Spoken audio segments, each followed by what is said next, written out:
अमीर बने के रास्ता। अगर तुमन ला खजाना चाहिए तो तुम्हार गांव के बाहर में एक अद्भुत जंगल है।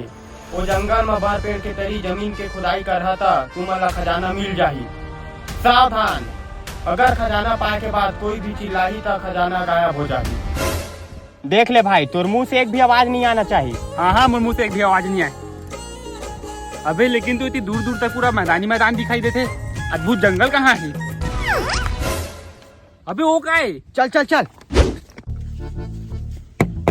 खोल तो, कोई है का? अरे ऐसे तो घरे नहीं है रे, बस दरवाजा खड़े है।